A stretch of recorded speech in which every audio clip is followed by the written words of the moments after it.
ఓం శ్రీ గురుభ్యో నమః. ఓం శ్రీమాత్రే నమః. జూలై నుండి డిసెంబర్ వరకు కూడా మేషాది ద్వాదశ రాశుల వారికి ఈ 6 నెలల పాటు కూడా గ్రహ సంచార వీక్షణం ఏ విధంగా ఉండబోతుంది,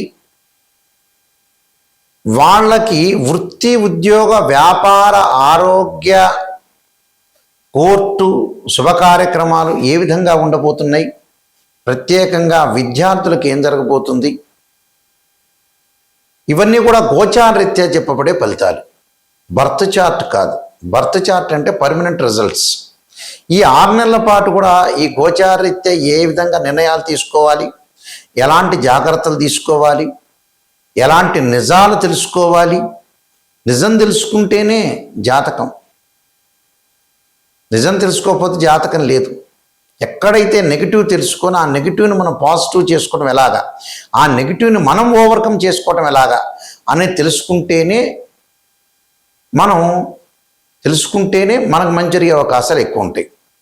అంటే అసత్యం ముసుగులో ఉండకూడదు. సత్య దూరం చాలా ఇంపార్టెంట్. ఇక్కడ సత్యం తెలుసుకోవడం చాలా ఇంపార్టెంట్. ఎక్కడైతే నెగిటివ్ ఉంటుందో దాన్ని మనం పాజిటివ్ చేసుకోవడం ఎలాగా అనే విషయాలన్నీ కూడా జాగ్రత్తగా గమనించాలి. బర్త్ చార్ట్కి గోచారానికి లాట్ ఆఫ్ డిఫరెన్స్ ఉంటుంది. పదే పదే నేను ప్రేక్షకులు చెబుతున్నాను, గోచారం వేరు, బర్త్ చార్ట్ వేరు. అదొక సెక్షను, ఇదొక సెక్షను. అది లైఫ్ లాంగ్ ప్రిడిక్షన్, ఇది కొంతవరకు ప్రిడిక్షన్. ఎప్పుడు కూడా గోచారం అనేది 20% రిజల్ట్ ఇస్తుంది. బర్త్ చార్ట్ ఏమిటి అని అంటే లైఫ్ లాంగ్ రిజల్ట్ ఇస్తుంది. ఈ గోచారంలో మనం ఎందుకు చూడాలి 20% రిజల్ట్ అంటే, ఎక్కడ కూడా అవాంతరం జరగకుండా, వచ్చే అదృష్టాన్ని మనం పోగొట్టుకోకుండా, వచ్చే దురదృష్టం అనే దాన్ని దురదృష్టాన్ని తగలకుండా, రాకుండా, ఒకవేళ వస్తే కూడా దానికి ఏం చేయాలనేది, ఎలాంటి నియంత్రణ చేయాలి, ఎలాంటి పరిహారాలు చేయాలి తెలుసుకోవటానికే గోచారం. అందువల్ల ఈ గోచార ఫలితాలు ఈ 6 నెలల పాటు ఏ విధంగా ఉన్నాయో ఒకసారి తెలుసుకుందాం. ఈ 6 నెలల పాటు కూడా గ్రహగమన గతుల్ని మనం చూసుకునేటట్టయితే, సూర్యగ్రహము మిథున రాశి నుంచి మిథునము, కర్కాటకం, సింహం, అలానే కన్య, తుల, వృశ్చికము, ధనస్సు రాశిలో సంచారం చేస్తుంటారు. అంటే మిథున రాశి నుంచి ధనస్సు రాశి వరకు రవి సంచారం. అలానే బుధుడు కూడా మిథున రాశిలో ఉంటాడు జూలైలో. అలానే డిసెంబర్ వరకు కూడా ధనస్సు రాశికి చేరుతాడు. అంటే మిథునం, కర్కాటకం, సింహం, కన్య, తుల, వృశ్చికము, ధనస్సు. అంటే రవి బుధులు ఇద్దరు కూడా మిథునం నుంచి ధనస్సు రాశి వరకు ఉంటారు.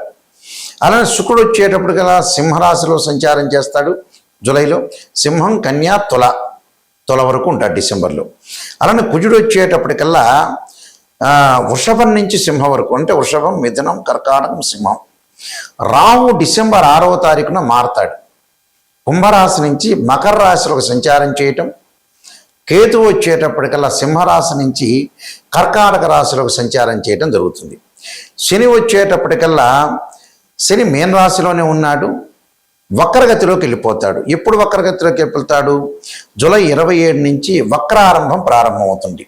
ఎప్పటి వరకు ఉంటారు? డిసెంబర్ 11వ తారీఖు వరకు ఉంటాడు. 10వ తారీఖు నైట్ వరకు. 11వ తారీఖు నుంచి మళ్ళీ అదే మీనరాశిలో వక్ర త్యాగం అయిపోతుంది. ఎప్పుడైతే నేను చెప్పిన 27లో వక్రస్థితిలోకి వెళ్ళిపోతాడో, డిసెంబర్ వరకు వక్రస్థితిలో ఉంటాడు. 11వ తారీఖు తర్వాత 11వ తారీఖు నుంచి మళ్ళీ వక్రస్థితి అనేది పోయి సాధారణ స్థితికి మీనరాశిలో చేరుకుంటాడు.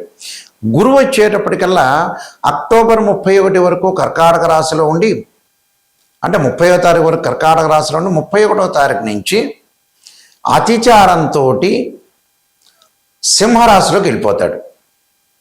ఎప్పటి వరకు ఉంటారు? డిసెంబర్ 11వ తారీఖు వరకు ఉంటాడు.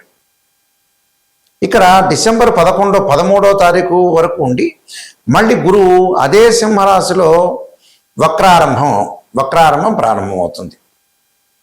ఇక్కడ వక్రారంభం అనేది ప్రారంభమవుతుంది. కాబట్టి ఇక్కడ ఈ స్థానాల్లో ఈ గ్రహాలు ఉండటం వల్ల ఎలాంటి ఫలితాలు జరగబోతున్నాయో మనం తెలుసుకుందాం 6 నెలల పాటు కూడా. తులారాశి వారికి ఈ 6 నెలల పాటు కూడా మనం ఫలితాలను చూసుకునేటట్లయితే, తులారాశి వారు కొన్ని నిర్ణయాల విషయంలో కొద్దిగా పెండింగ్లో ఉండే కార్యక్రమాలు ఏవైతే ఉంటే పెండింగ్ ప్రాజెక్టులన్నీ కూడా పూర్తి చేయగలుగుతారు. దానితో పాటు రాహు యొక్క బలం వల్ల స్థానచలనం జరగటం, ఉద్యోగంలో ప్రమోషన్లు రావటం, డిసెంబర్ 6 వరకు కూడా రాహు కుంభరాశిలో సంచారం చేయటం వల్ల స్థానచలనం జరగటం, శని యొక్క బలం వల్ల వాళ్ళకి ఆర్థిక పరంగా పుంజుకునే అవకాశాలు, ఉద్యోగంలో ప్రమోషన్లు, స్థానచలనం జరిగే అవకాశం ఉంటుంది. ఎందుకంటే ఇక్కడ శని మళ్ళీ వక్రగతిలోకి వెళ్ళిపోతాడు. మీనరాశిలో ఉన్న శని ఏదైతే జూలై 27వ తారీఖు వక్రగతిలో వెళ్ళటం వల్ల స్థానచలనం జరుగుతుంది వీళ్ళకి.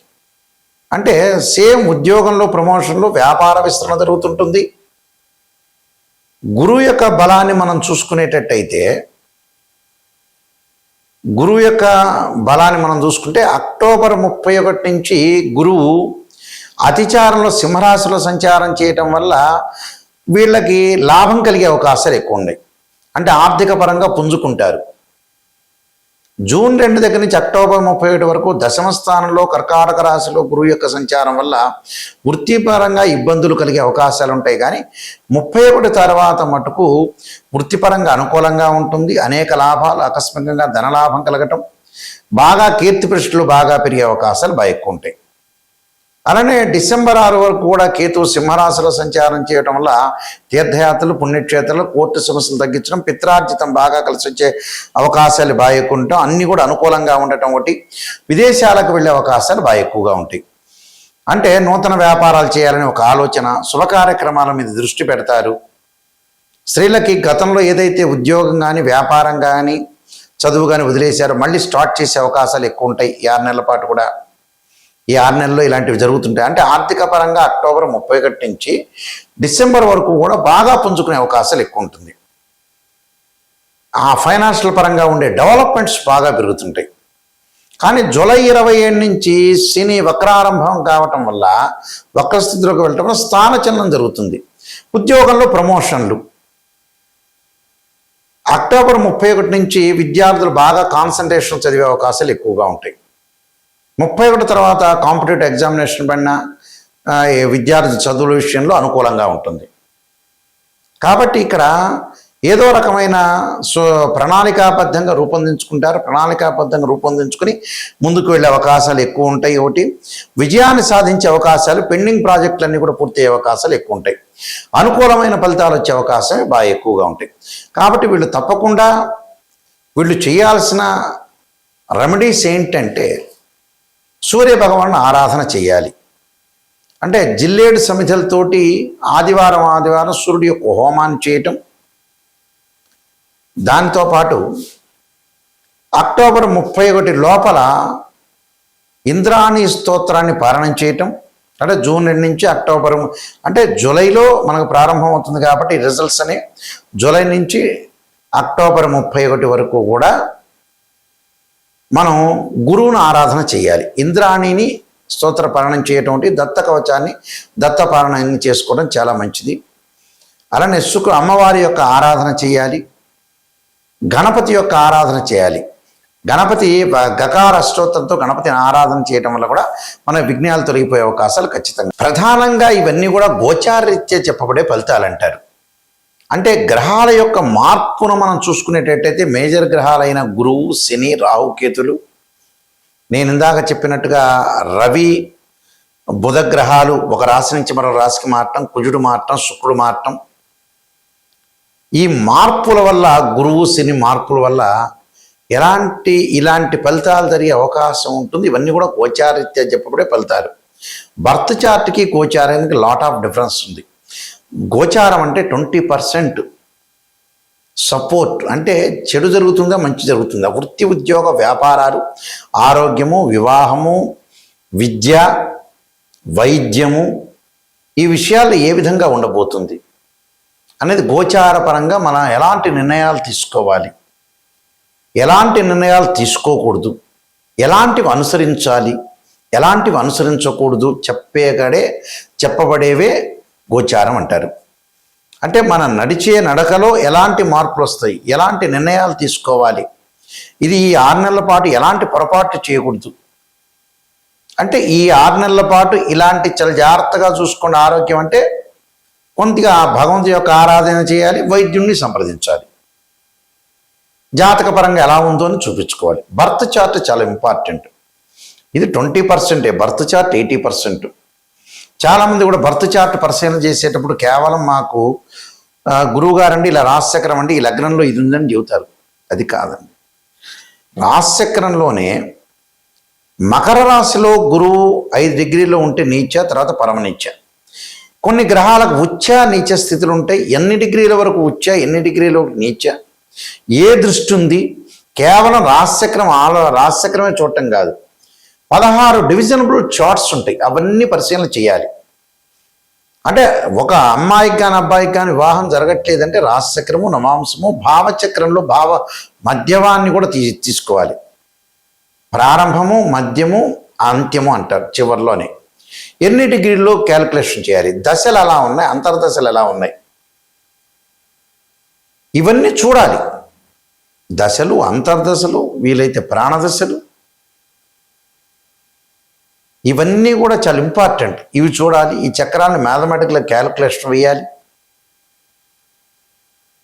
ఇలాంటివన్నీ చూసిన తర్వాతే మనం జాతకాన్ని చెప్పాలి. అలానే ద్వాదశ భావాధిపతులు ఉంటారు. తను భావానికి రవి అని, ద్వితీయ భావానికి గురువు అని, తృతీయ భావానికి కుజుడని, చతుర్థ భావానికి చంద్రుడు బుధుడని, అలా పంచమ భావానికి గురువు అని,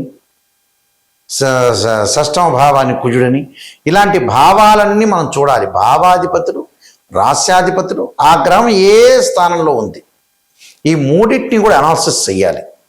మళ్ళీ దృష్టి, జాతకంలో ఏమైనా కాలసర్పదోషం ఉందా, సర్పదోషం ఉందా, పునర్భవ దోషం ఉందా, మాంగళిక దోషం స్త్రీలకు ఉందా, వివాహపరంగా ఉండే దోషాలు ఏమైనా ఉన్నాయా, ఆరోగ్యపరంగా ఇబ్బందులు ఏ విధంగా ఉండబోతున్నాయి, ఉద్యోగపరంగా రవి ఎక్కడున్నాడు, ఇలాంటి అన్ని గ్రహాలని కూడా అనాలిసిస్ చేయాలండి.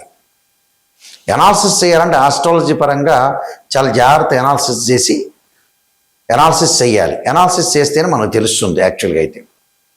అయితే మమ్మల్ని అప్రోచ్ అయ్యే వాళ్ళు ఎవరైనా సరే నిజాన్ని తెలుసుకోండి. నిజం అనేది నిప్పు లాంటిది.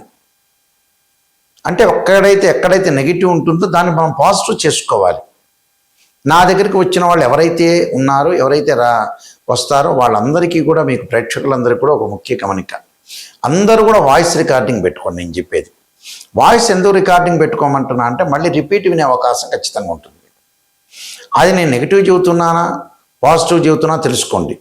కానీ ఖచ్చితంగా నెగిటివ్ తెలుసుకోవాల్సిందే. పాజిటివ్ తెలుసుకునేటట్టయితే మీకే తెలుస్తుంది జాతకం. మా కన్సల్టింగ్ ఫీజు ఇవ్వక్కర్లా.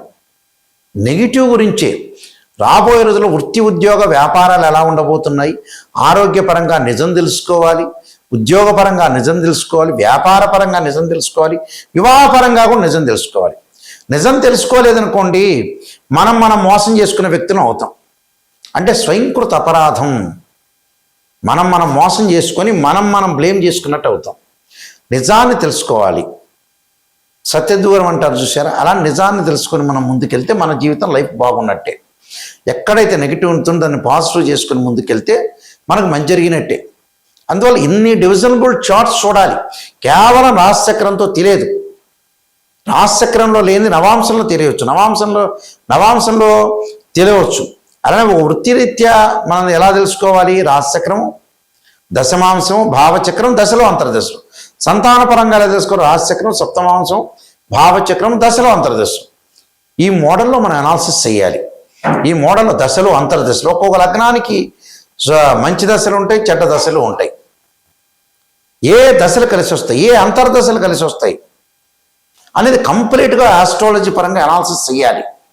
చాలామంది కూడా కంప్లీట్గా అనాలిసిస్ చేయకుండా ఏదో గొప్పలు చెప్పడం. ఒక్కటి గుర్తుపెట్టుకోండి, ఫేక్ అనేది గమనించండి. ఇప్పుడు చెబుతున్నారు ఉదాహరణకి, ఈశాన్యంలో ఉప్పు దీపం పెట్టండి, ఆ ఉప్పు దీపంతో కోటీశ్వరులు అవుతారట. ఎంతమంది ఉప్పు దీపాలు పెట్టారు, ఎంతమంది ఉప్పు దీపం పెట్టిన అన్ని నగరాల్లో అందరూ కోటీశ్వరులు అయ్యారా? అది రాంగ్ సంబంధించినవి. అంటే రాంగ్ రెమెడీస్ అని అర్థం. అలా కాదు, జాతకంలో నిజాన్ని తెలుసుకోవాలి. ఒకడేమో ఎలా చెబుతున్నాడంటే చూడండి, కొంతమంది ఎలా చెబుతున్నారు ఆస్ట్రాలజర్స్ కూడా, వాళ్ళు నిజమైన ఆస్ట్రాలజర్స్ కాదు. నిమ్మకాయ కోయండి, దాని మీద ఉప్పు వేయండి, కుంకుమ వేయండి, ఎదుటి మీ మీ ఎదురు మీ ఇల్లు ఉంటుంది వాళ్ళ దగ్గర పెట్టండి అంటాడు. వాడి డబ్బు వచ్చితే వీళ్ళకి చేరుతుందట. చూడండి ఎంత విచిత్రమైన రెమెడీస్ చెప్తున్నారు. అవి కాదు, ఎప్పుడైనా సరే రెమెడీస్ అనేవి వేరే ఉంటాయి. అది మంత్రశాస్త్రంలో ఉంటుంది. వేదం ఏం చెప్పింది? యజ్ఞ యాగాది క్రతువులు అభిషేకాలని చెప్పింది. లేదా ఆ మంత్రాన్ని చదువుకోవటం ఇంట్లో మీరు భగవంతుడి యొక్క మంత్రాన్ని స్తోత్రాన్ని పాలనం చేసుకోవటం, ఇలాంటి మంత్రాలు చదువుకుంటే చాలా మంచిది. అందువల్ల ఇవన్నీ గమనించండి. ఎవరెవరిని చెబుతున్నారు? ఆస్ట్రాలజీ పరంగా మ్యాథమెటికల్ క్యాలిక్యులేషన్ మోస్ట్ ఇంపార్టెంట్. మేము వంశపారంపర్యంగా చెప్పే వ్యక్తులం. నేను 15 బుక్స్ రాశాను. కాలసర్పయోగము, కాలసర్పయోగ చంద్రిక, రాహుకేతులు, ఛాయాగ్రహాలు, స్వప్నశాస్త్రం, బృహత్పరిహార సింధు, అలానే జాతక చంద్రిక, వివాహ మార్తాండము, స్వప్నశాస్త్రము, పుత్రగణపతి వ్రతము, ఇలాంటి నెంబర్ ఆఫ్ ఆస్ట్రాలజీ, అలానే prediction of astrology, transit of planets, ఇలాంటి నెంబర్ ఆఫ్ బుక్స్ రాశాయి. అలానే నవగ్రహ దోషాలు పోవడానికి ద్వాదశ మహావిద్యల యొక్క సూత్ర పరణాలు, ఇవి మా దగ్గర దొరుకుతాయి. ఇవన్నీ కూడా మోహన్ పబ్లికేషన్ వారు రాజమండ్రి వాళ్ళు ప్రింట్ చేశారు. వాళ్ళ దగ్గరైనా మేము పుస్తకాలు తీసుకోవచ్చు. రాజమండ్రిలో కోటగుమ్మంలో మోహన్ పబ్లికేషన్ అతి పెద్ద పబ్లికేషన్ ఉంది. వాళ్ళ దగ్గర కూడా మీ మా బుక్స్ దొరుకుతాయి. కాబట్టి మా వెబ్సైట్ www.nayakanti.com, www.nayakanti.in చూడండి. నిజాన్ని తెలుసుకునే వాళ్ళు మాత్రమే మాకు ఫోన్ చేయండి. నిజం తెలుసుకున్నారనుకోండి మీకు మంచి జరిగే అవకాశం ఉంటుంది. నా ద్వారా, నాయకంటి గారి ద్వారా 10 మంది బాగుపడితే కూడా అయ్యో వీళ్ళు నా ద్వారా బాగుపడ్డారని మాకు కూడా సంతృప్తి అవుతుంది. ఎందుకంటే మనిషి బతికేది లేదు, ఉండేది లేదు. ఏ రోజైనా కూడా బ్యాగ సర్దుకొని వెళ్ళిపోవటమే. 55 ఏళ్ళు 60 ఏళ్ళు రాగానే మనిషి ఉండేది ఏం లేదు. మనకి ఎప్పుడూ మనం ఎవరికి కూడా పాపం చేయకూడదు, ఎవరికి నష్టం చేయకూడదు. కర్మ ఫలితం అంతా కూడా అనుభవించే అవకాశం ఉంటుంది. కాబట్టి జాగ్రత్తగా మనం ప్రతి వాళ్ళని మంచిగా చూడాలి, మనం మంచి మార్గంలో నడవాలి, మనం మంచి నిర్ణయాలు తీసుకోవాలి, భగవంతుడి యొక్క ఆరాధన చేయాలి, గురువుని గౌరవించాలి. ఇది చాలా ఇంపార్టెంట్. అదే చాలామంది కూడా చదువుకున్నా కూడా బ్రెయిన్ మెచ్యూరిటీ వాల్యూస్ పెరగదు. చూడండి, చాలామంది కూడా రకరకాలుగా పెరగకుండా ఉండేవాళ్ళు చాలామంది ఉన్నారు.